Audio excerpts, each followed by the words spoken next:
Hey guys, welcome to my channel. நீங்கள் பார்த்து கொண்டிருப்ப S முஃப்ரே gaming Tamil. இன்றைக்கி நான் வாய்ஸ் ஓவரோட ஒரு வீடியோ போடலாங்கிற ஐடியாவில் நான் வாய்ஸ் ஓவரோட போட்டிருக்கேன். உங்களுக்கு பிடிச்சிருந்தா மறக்காமல் லைக் பண்ணி ஷேர் பண்ணி சப்ஸ்கிரைப் பண்ணிடுங்க. இதே மாதிரி சிஎஸ் ரேங்க்டு வீடியோ உங்களுக்கு வேணும்னா மறக்காமல் என்னை ஃபாலோ பண்ணி வச்சுக்கோங்க.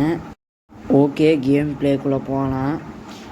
இப்போ நேராக போய் அடிக்கலாம் அப்படின்னு பார்த்தோன்னா நம்ம கொஞ்சம் ஓரளவு நல்லா விளாடுவோம். ஆனால் பெரிய ப்ரோ பிளேயர் அந்த மாதிரிலாம் இல்லை. நல்லா வேணால் அழுத்தி பிடிப்பேன். நீங்கள் எப்படி இது ஒன் டாப் அடிப்பீங்களா இல்லைன்னா அழுத்தி பிடிக்கணும் வச்சு அடிப்பீங்களான்னு மறக்காமல் கமெண்ட் செக்ஷனில் சொல்லிடுங்க. நேராக போட்டுட்டு அடிக்கலான்னு போனால் ஒரு அக்கா அடித்து போட்டாங்க. சரி ரைட்டு, அடுத்த யாராவது இருக்காங்களான்னு பார்க்கலான்னு ஏர் ட்ராப்பில் ஏதாவது இருக்கான்னு பார்த்து எடுத்துகிட்டு போய் அடிக்கலான்னு பார்க்குறக்குள்ள நம்ம டீம்மேட்டே அடித்து போட்டாங்க. சரி அடுத்த ரவுண்டு பார்த்துக்கலாம் அப்படின்ட்டு நானும் விட்டேன். ஸோ நான் அதனால் இன்றைக்கி தான் வாய்ஸ் ஓவர் போடுறேன். ஸோ அதாவது கொஞ்சம் தப்பாக இருந்துச்சுன்னா மன்னிச்சுங்கப்பா. மறக்காமல் சப்ஸ்கிரைப் பண்ணி லைக் பண்ணி வச்சுங்க நண்பா. அதோட நீங்கள் நம்மளோட விளாடணும் அப்படின்னு நினச்சிங்கன்னா மறக்காமல் உங்கள் ஐடியை எழுதி விட்ருங்க. சரி, இப்போ நேராக போய் அடிக்கலாம் அப்படின்ட்டு ஒரு ஐடியாவில் போய் நேரம் எடுத்து போனேன். போட்டுட்டு எனிமி டேமேஜும் வாங்குவான். நம்ம அப்படியே போய் ரஷ் அடித்து போய் கில்லு எடுத்துடலாம் அப்படின்னு பார்த்தா எதுவுமே இல்லை. எல்லாம் நம்ம டீம்மேட்டே அடிச்சிடுறாங்க. வேறு என்ன பண்ணுறேன்னு முன்னாடி போகலாம் பார்த்தா டப்புன்னு சைட்லேருந்து ஒருத்தர் இருந்தான். டப்புன்னு வாழை போட்டுட்டு சுற்றி அடிக்கலான்னு பார்த்தா அவன் வர்ற மாதிரியே தெரியல. சரி, அதனால் கொஞ்ச நேரம் நானும் வெயிட் பண்ணி பின்னாடியும் பார்த்துக்கிட்டு இருந்தேன். டப்புன்னு 2 பேர் வந்தாங்க. ஒருத்தர் டவுன் அடிச்சுட்டு பின்னாடி டப்புன்னு பார்த்தா ஒரு அக்கா அழுத்தி விட்டாங்க. இந்த அக்கா சரியான பிளேயர் போல இப்படி அடிக்கிறாங்க. அதனால் சரி அடுத்த ரவுண்டு கண்டிப்பாக ரிவெஞ்ச் எடுத்தே ஆகணும் அப்படின்ட்டு நானும் ஒரு ஆர்வத்தில் MP5 எடுத்துகிட்டு மேக்ஸ் பண்ணலான்னு பார்த்தா காசு இல்லை. வெறும் இது என் ஃப்ரெண்ட் எவனோ ஹேமர் போட்டு விட்டேன்.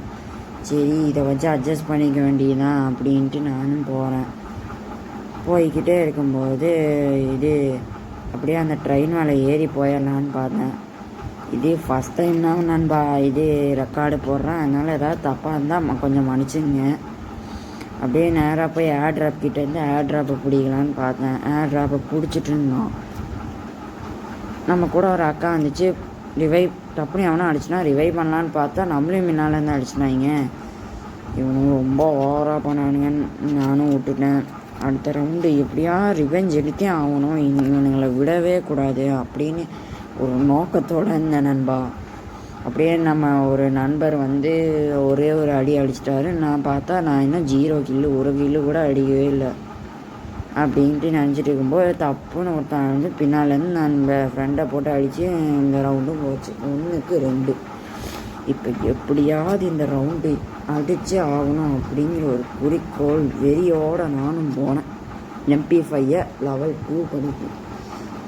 சரி இந்த ரவுண்டாவது எப்படியும் அடிக்க பார்ப்போம். இவனுங்களாம் அடிக்க விட மாட்டானுங்க, அவனுங்களாம் அடிக்க விட மாட்டானுங்கன்னு புலம்பிகிட்டே போகும்போது அப்படியே வாழை போட்டு பின்னாடி பிளாக் பண்ணிடுவோன்னு வாழை போட்டு முன்னாடி போனேன். பின்னால் ஒரு அக்கா ஷார்ட் கன் வச்சு டொம்முன்னு அடிக்குது. அப்புறமா நம்ம ஃப்ரெண்ட்ஸை அடித்து முடிச்சு விட்டு கில்லு எடுத்துகிட்டு நம்மளை ரிவைவ் பண்ணிகிட்டு இருந்தாங்க.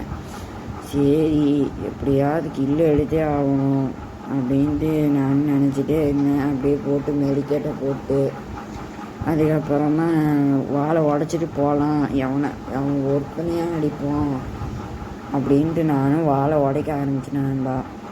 நம்ம ஃப்ரெண்ட்ஸும் வாழை உடச்சிட்டு நமக்கு பின்னாடியே வந்தானுங்க. சரி நம்ம ரஸ் எடுத்து போய் எப்படியாவது கில்லு எடுத்துடலாம் அப்படின்ட்டு நானும் போகும்போது அவனை பார்த்துட்டான். டப்புன்னு மேலே அவன் இங்கே போய் திருப்பி ஜம்ப் பண்ணால் ஓக்காங்க போட்டான். டப்புன்னு அடி நான் போட்டுச்சு அழுன்னு அழுத்தினேன். பார்த்தா என்ன அழுத்தி முடிச்சு விட்டான். சரி நம்ம டீம்மேட்ஸை பார்த்துக்குவானுங்க அப்படின்னு நானும் வேடிக்கை பார்த்துட்டே இருந்தேன். எவனுமே ரிவைவ் பண்ண வரல. பார்த்தா ஒருத்தனே முடிச்சு விட்டான். இந்த அக்கா குச்சி அடித்தாங்க. பா டப்புன்னு பார்த்தா அந்த அக்கா முடிச்சு விட்டாங்க. இவனையும் நம்ம அடிக்கலான்னு பார்த்தா இவனையும் அடித்து ஓசிக்கில் எடுத்துக்கிறாங்க ஃப்ரெண்ட்ஸ். என்ன பண்ணுறதுன்னு தெரில. எப்படியாவது இந்த ரவுண்டு கில் எடுக்கணும் அப்படின்னு நினச்சாலே கில் எடுக்க முடியல. எவனா ஓசிக்கில் எடுத்துடுறான், இல்லை எவனா வந்து அடித்து போட்டுறான், சுற்றிட்டு வந்து இல்லைன்னா சுற்றிட்டு வந்து அடிச்சிட்றான். என்ன பண்ணுறது ஒன்றுமே புரியல ஃப்ரெண்ட்ஸ். அதனால் எப்படியாவது இந்த ரவுண்டு எப்படியா ஒரே ஒரு கில்லாதி அடிச்சிடணுன்ட்டு குறிக்கோளோடு நானும் போவேன். சரி எவனா மாட்டுவான் அப்படின்னு பார்த்தா தூரத்தில் ஒருத்தன் ரிவைவ் பண்ணிவிட்டு நான் போட்டு என் டீம் வச்சு அடிச்சுட்டான். நானும் டேமேஜ் கொடுத்தேன். பார்த்தா பின்னாலேருந்து வந்து ஒருத்தன் ஓசிகளை எடுத்துனான். ஸோ என்னடா இது அப்படின்ட்டு நானும் போவேன். சரி அங்கே இருக்கேன், நேடை போடுவோம். நேடை போட்டால் நேடுலேயும் அவனும் மாட்டினான். இந்த மாதிரி ஊக்காங்க போட்டு தப்பிச்சிட்றான். ஆனால் அவனுங்க கிரனேடு போட்டால் நம்ம அக்கி உருட்டாக போடுறானுங்க. தப்பும் நம்ம மேலேயே விழுந்துருது அப்படின்ட்டு பேசிட்டு இருக்கும்போது நடுவில் திடீர்னு குறுக்க வந்து இவ்வளோ ஹெச்பி குறைச்சி விட்டான். நானும் பிடிச்சி அழுன்னு அழுத்தினேன். ஆனால் அவன் வாழை போட்டு தப்பிச்சிட்டே இருந்தான். அதுக்கப்புறமா போய் எப்படியோ அடித்தே ஆகணுமே அப்படின்னு பார்த்தா அவன் க்ளோவில் போட்டு பிளாக் பண்ணிட்டான். அதுக்கப்புறமா பின்னாடி வந்தான். நான் அதை பார்த்துட்டு அப்படியே நேராக போய் ஒரே அழுத்தி எப்படியோ ஒரே ஒரு கில்லை எடுத்துனேன் எப்படியோ கஷ்டப்பட்டு. அப்புறமா இந்த மேட்ச்சு இந்த ரவுண்டு எப்படியா ஏஸ் அடித்தே ஆகணும் அப்படின்ட்டு நானும் ஒரு குறிக்கோளோட போவேன். இந்த மேட்ச் கண்டிப்பாக ஏஸ் அடித்தே தீர்றோன்னு நானும் MP5 எல்லாம் எடுத்துகிட்டு அப்படியே நேராக ரஷ் பண்ணி போயிட்டு இருந்தேன். போய் காவல் எடுக்கும்போது பார்த்தா அங்கே ஒருத்தன் நின்றுட்டு இருந்தான். பிடிச்சி அழுன்னு அழுத்தி ஒரு டவுன் அடித்து கில்லை கிளியர் பண்ணிட்டு பார்த்தா இன்னொருத்தன் ரிவைவ் பண்ண வந்தால் அவனே அடித்து கில்லை எடுத்துகிட்டு கிளியர் பண்ணிட்டான் நண்பா. அதுக்கப்புறமா வேற எவனா சைடில் வரானான்னு பார்த்துட்டு இருக்கும்போது டப்புன்னு ஒருத்தன் வந்துட்டான். அதுக்கப்புறமா அவன் ஊக்காங்க போட்ட நான் க்ளோவால் போட்டுட்டு அதுக்கப்புறமா அவன் கிரனேட் எடுத்து போட்டான் நண்பா. அதுக்கப்புறமா அவனுக்கும் பாதி டேமேஜு எனக்கும் பாதி டேமேஜு. சரின்னு திடீர்னு வந்து அவனையும் அழுத்தி பிடிச்சி கில்லை கன்ஃபார்ம் பண்ணிட்டேன். அதுக்கப்புறமா பார்த்தீங்கன்னா சைடில் வந்தான். பிடிச்சி ஒரே அழுத்தி தரமாக ஒரு ஏஸ் அடிச்சினேன் நண்பா. நம்ம சேனலை பிடிச்சிருந்தா மறக்காமல் லைக் பண்ணிடுங்க, ஷேர் பண்ணிடுங்க, சப்ஸ்கிரைப் பண்ணிங்க நண்பா. இதே மாதிரி இன்னும் ஒரு வீடியோ எடுத்து அப்லோட் பண்ணுறேன் நண்பா. அடுத்த வீடியோவில் சந்திக்கலாம். தேங்க்ஸ் ஃபார் வாட்சிங்.